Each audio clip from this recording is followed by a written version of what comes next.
Oh, welcome to my live stream. I am Jeremy Crow, and tonight we're going to be talking about apotheosis. So, I was having a bit of technical difficulty there. Let me just share the link, the new link with everybody. 1 second here.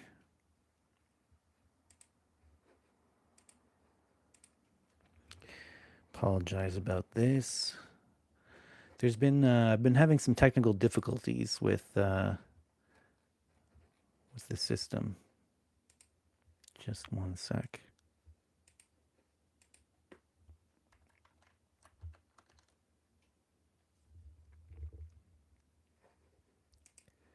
I believe I was able to share properly this time.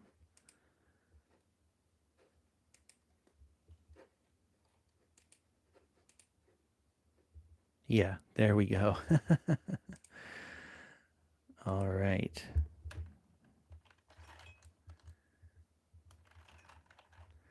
Okay, so tonight we're going to be talking about apotheosis, the Luciferian path to ascension and godhood. All right. Let me just get this going here so that I can properly see the chat.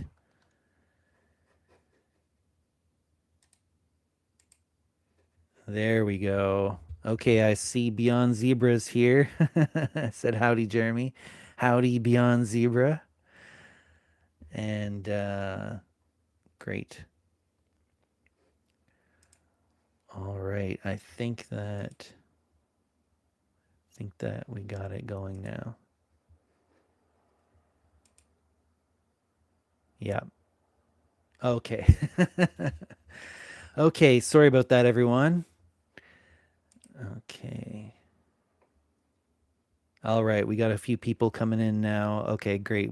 Everybody managed to find the proper link to this video. Yeah, so I had some software that was allowing me to use my cell phone as my webcam. And the last couple times that I did a live stream, it wasn't connecting properly. So then I had to go directly from my cell phone directly instead of through the streaming software on my PC, which is a bit of a pain because I'm not used to using that. I'm not used to using my cell phone as directly going live from my cell phone.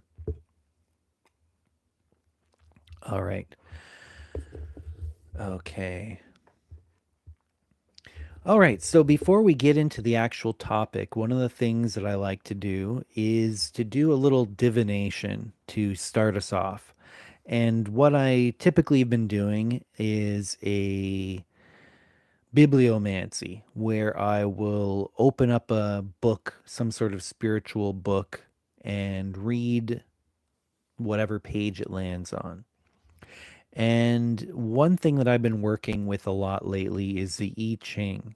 And in particular, I've been using Benabel Wen's copy of I Ching, the Oracle.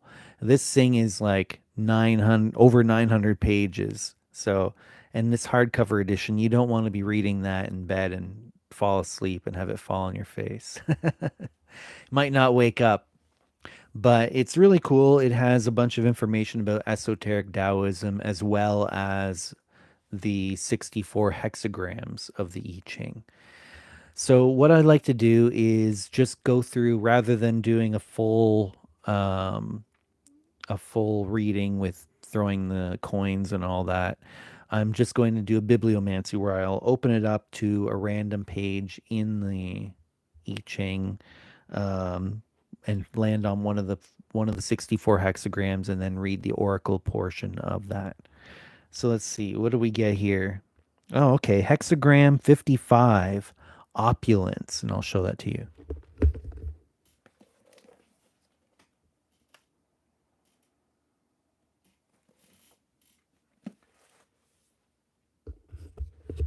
So this is the thunder trigram over the fire trigram. And the oracle itself says, honors bestowed, there is progressive movement, and there is clarity in the mind. You are in a position of great influence. You rise like the sun at the highest point in the sky. Be mindful when abundance becomes opulence. When abundance becomes opulence, the king will fall. Every age of enlightenment comes to a decline. A period of tremendous power is upon you, but bear in mind that this too shall pass. Embrace the tides of change, come what may. Ooh, kind of ominous, isn't it? Did that resonate with anyone? It's powerful words, as always, from the I Ching. All right, so we have a few people here. Ruth, Rosemary, Peter, welcome all. And anybody else who's watching that hasn't participated in the live chat. All right, so tonight we were talking about the... Oh, okay, Beyond Zebra said it actually did, in a way, resonate with you. Interesting. So tonight we're talking about Apotheosis, which I've subtitled The Luciferian Path to Ascension.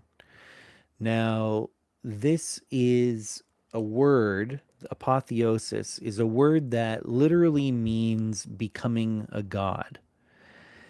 And now there's actually another word that maybe I'll refer to first, which is related, and that word is autotheism. Now, autotheism refers to the idea that you are your own highest God in your own world, I guess you could say. To yourself, you are your own highest authority. And that's a very important concept within Luciferianism, not giving your power up to some external entity, not bowing down in submission to anything external to yourself, even Lucifer. You become your own Lucifer in your own right, your own light. You become a light bearer in your own right. And now there are some people who do say that they worship Lucifer, and that is their prerogative. But generally, if you ask them details about it, they will generally say they don't bow down in worship. Or in submission, I should say. They don't bow down in submission. They will revere the figure of Lucifer or something along those lines. But there will be some um, nuance to that, that they're not bowing down in submission and that sort of thing. Now, I don't worship personally, and I take that concept of autotheism to heart, that I am my own highest authority in my own life. Okay, I see here Beyond Zero said, this is incredibly important to me, no longer being subservient, deepening my understanding of my own power. Absolutely, Beyond Zero. That is a big part of the Luciferian path. And apotheosis ties into that. Now, apotheosis is a journey. Autotheism is something that you can declare for yourself and start acting on immediately. Whereas apotheosis is something that one strives towards.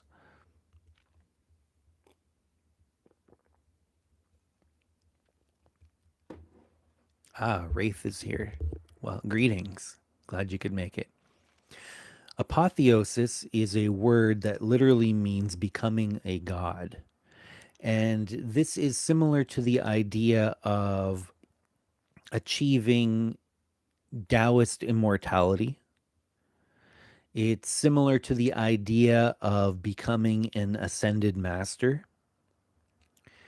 It's similar to the idea of becoming in ipsissimus, if you understand the terminology of that. That's something that's talked about in Thelema, for example, and in some Rosicrucian systems. They talk about that. Ipsissimus. It's a level of attainment, you could say. There is the idea of achieving the rainbow body in Tibetan Buddhism. In other forms of Buddhism, they also talk about the diamond body.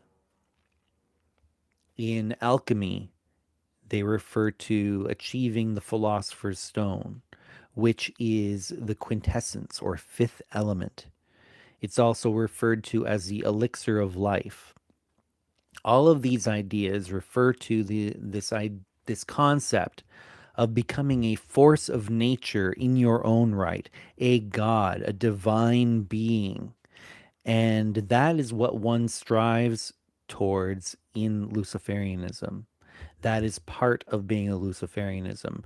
The other main part of being a Luciferian is attaining knowledge, especially hidden and forbidden knowledge, and sharing it with those who seek it. So becoming a light bearer in that sense. And to be a more efficient light bearer, one will achieve apotheosis. And it can also be similar, if you combine those two ideas, it can also be very similar to the idea of a bodhisattva, which in Buddhism they talk about. It's essentially a type of an enlightened being.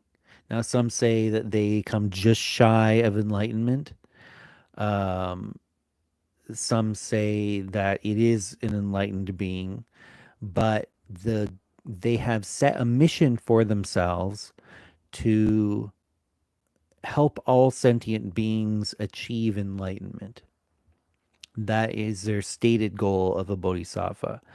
It's they've used their enlightenment to help others achieve enlightenment.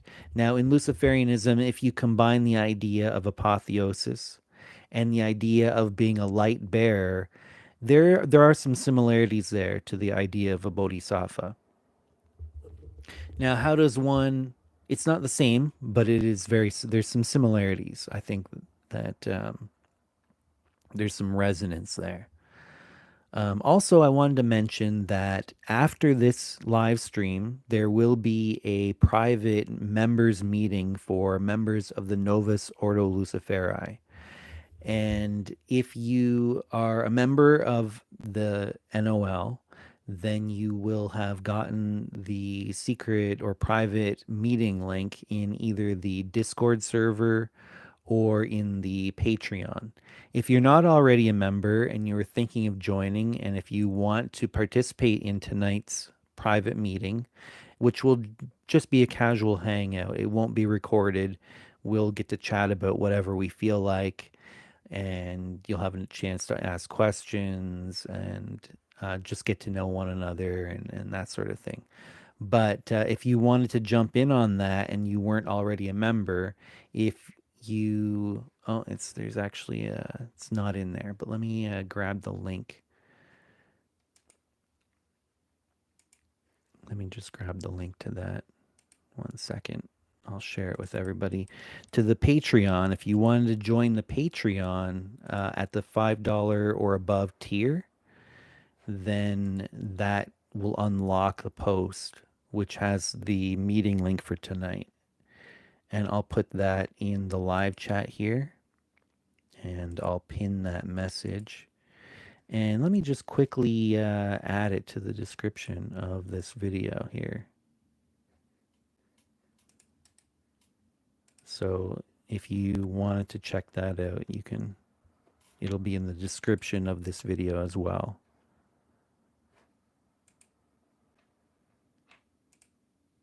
All right, so that should be in the description box now as well.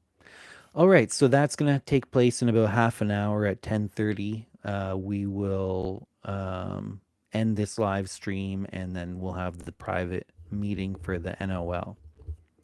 Now, if you weren't aware, the NOL, the Novus Ordo Luciferi, It's not just a community of people. And actually, it's not just online. We have a local branch in Ontario, and we have a brand new local branch in Texas as well. And there are over 50 hours worth of recorded video lessons that you get access to if you join the order. And that includes a very advanced course on lucid dreaming. There's another course on tarot. There is quite a few hours of lessons on money magic, self hypnosis, poison path pranayama, all sorts of things. And you get instant access to that when you join, as well as all of the written materials. So, apotheosis. How do you achieve apotheosis? There are different ways of going about that. And the way that I follow is a system of occultism that I refer to as Luciferian alchemy. And this is taught in the NOL. But the idea here is that you. Okay, well, let me explain the process of alchemy. So, in alchemy, everything is made up of a natural combination of the three principal elements. Let's call them water, fire, and air. Now, these naturally come together to form the fourth element of earth. Now, you can reverse engineer that fourth element back into a chaos of the three principal elements of water, fire, and air. You can identify each and separate them out, each of those three principal elements, heal and refine each one individually. And then once you've done that, you reintegrate them together to resurrect that original earth that you had, broken apart, basically. Now, when they come back together in this more highly refined, crystallized form, they unite with such a powerful unity, and they are so well refined and crystallized and coherent and harmonious that it has it's so different from the original earth that you started with that it's not referred to as earth anymore. It's referred to as the fifth element or the quintessence. And this is the apotheosis. This is a process of apotheosis. The process of alchemy is how you achieve that apotheosis. Now, one people refer to, once you have that quintessence, I like to also refer to it as the complete harmonized self. It is so unified and harmonized that after death, it won't break apart. Now, in our natural state, in the fourth element state of Earth, just unrefined Earth, that really is a loose conglomeration of the three principal elements. And after death, if you haven't done that refining process, you that death force is what breaks them down into a chaos. And it goes it disperses essentially. And those elements get reused to make new souls. Now, if you have achieved that quintessence, if you've achieved that complete harmonized self, if you have achieved that apotheosis, then it won't break down because it has formed you've forged such a unity that it won't break down anymore. And people refer to that as surviving the second death. This is a form of spiritual immortality, and you have all sorts of additional emergent properties, you could say. Just like if you took carbon and you were able to crystallize it into a diamond, as crystallized carbon, has emergent properties that were not present in the unrefined carbon. It refracts light in interesting ways. It is incredibly hard and strong. It's one of the strongest substances on the earth. Um, that sort of thing. And some crystals, like quartz, for example, will have a piezoelectric effect.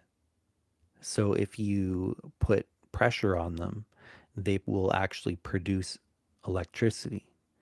So these are the types of things, like this is an analogy, you understand.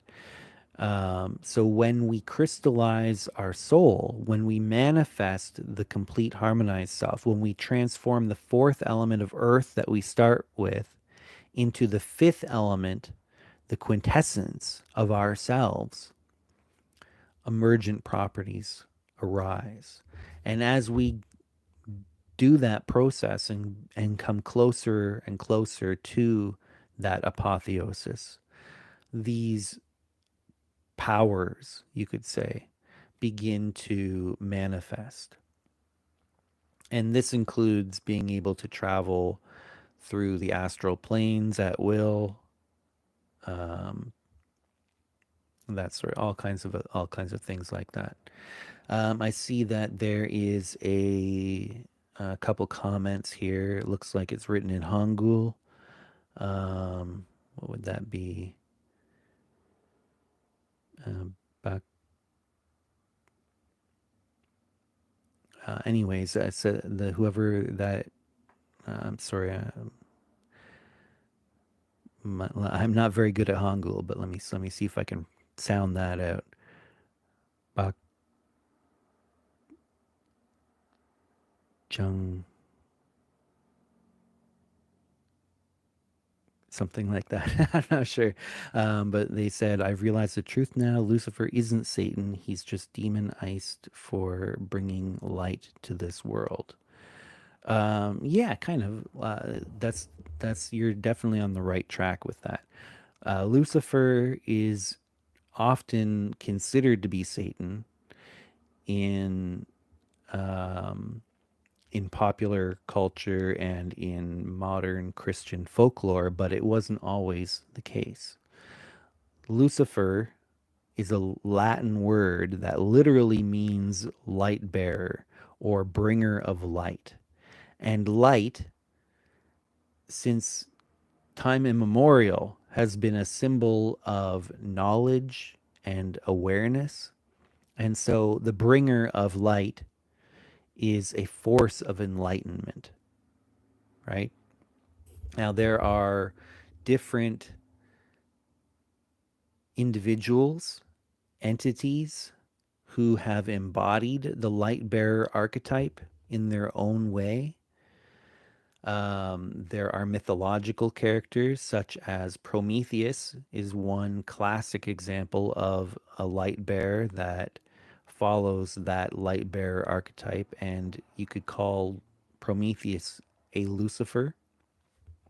Another one is Enki, also known as Ea. That's from the Sumerian. Enki is the Sumerian name, and Ea is the name in the Babylonian tradition. You have the serpent in Eden from the Abrahamic tradition. Those are all mythological light bearers. You also have Odin in the Norse mythology, who also embodied the light bearer archetype in his own way. You have Pandora, who you might not think about it that way at first, but contemplate it.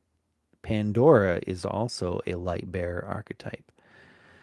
Um, there are historical characters, real life people who have embodied the light bearer archetype in their own unique way. Since we have somebody whose name is in Hangul, I'll mention King Sejong, uh, the king from the what we now refer to as the Korean Peninsula, who created that alphabet, which your name is written in. He was a light bearer archetype. He embodied the light bearer archetype in his own unique way. He shared forbidden knowledge with the people that empowered them. Most people in that time period, which was around 1500 CE, they were in the Korean Peninsula. The common people in the Korean Peninsula in 1500 were mostly, almost entirely illiterate. And the ruling class, they knew classical Chinese, and they knew how to read and write in that. And they had an adapted form of the Korean, or sorry, of the Chinese characters that they would use to write Korean in. So they knew both classical Chinese, and they also knew an adapted version of that they could write Korean directly in. But it was very complicated and required a lot of education and time dedicated to learning that. Where King Sejong, he actually created the Hangul alphabet, which was notoriously easy, famously easy, I should say, to learn. He actually told people that they could learn it in a day, and even a very stupid person could learn it in about 10 days, which is kind of like a challenge. And by saying that, he actually made it go viral because it became a challenge. People were like, oh, well, I'm not stupid. I can learn it in a very short period of time. And it worked. It spread like wildfire. And the working class people became literate and have been ever since. It's one of the most literate countries in the world now, is current modern day South Korea. And that all because of King Sejong sharing that knowledge of literacy with and creating a tool that they could become literate with. And you also um, have Giordano Bruno, who is sharing and translating Hermetic texts with the people. And he ended up getting burned at the stake for it because what he was sharing undermined the authority of the Roman Catholic Church, and they didn't like that. And so there is this element of personal risk involved in light bearing or bringing the light and sharing it, because often it undermines a system of power that already exists. Now, King Sejong, he managed to avoid that because he was the king, right? Who's going to stand against the king? You know, he managed to do it without repercussions, really. Although, when he passed and his successor took over, his successor actually banned Hangul and didn't allow people. It made it illegal for people to read and write and learn Hangul. But the cat was out of the bag, you know. Um, Pandora's box had already been opened, if you know what I mean. And so they couldn't completely suppress it. And anytime there were times in since its inception that Hangul has been suppressed or made illegal. When Japan took over Korea, um, during, you know, the world wars, especially World War II, they made Hangul illegal, but people still practiced it underground. And now it's considered a cultural treasure of South Korea. So you also have another example of a light bearer from real life. Would have been Galileo Galilei. This is one that I talk about a lot as I use an example. He was sharing scientific knowledge that he was gaining about the universe and information about how the the solar system operated, that Earth wasn't necessarily the center of the universe, and that there were planets that that Earth was a planet orbiting around the sun, and this again undermined the established doctrine of the Roman Catholic Church, which was very powerful at the time. They didn't like that, and they imprisoned Galileo, and eventually, under threat of death and torture, I'm sure, he was forced to recant. But again, the knowledge was already there, out. The cat was out of the bag, um, and the genie doesn't go back in the bottle. So he did recant, but he did it to save his own skin, really. But the knowledge was already out there. And he was eventually vindicated, you know, posthumously, many years after he died. The Roman Catholic Church made an official apology for how they treated Galileo. But yeah, so there's a bunch of different, tons of individuals, both mythological and historical, who have embodied that light bearer archetype. And as a Luciferian, it is uh, my goal, at least as a Luciferian, to also embody that light bearer archetype in my own unique way. And that goes hand in hand with the path of apotheosis. So I can be a better light bearer if I achieve apotheosis, right? So I work on myself. I do shadow work. I do practical magic as well. I believe that one way to rally, when you do practical magic to manifest a concrete goal, you are rallying as many aspects of the self as you can toward that common goal. And that helps bring unity to the self as well, to all different aspects of the self. When you do a ritual, for example, to achieve a specific goal, that helps rally all the different aspects of the self toward one direction.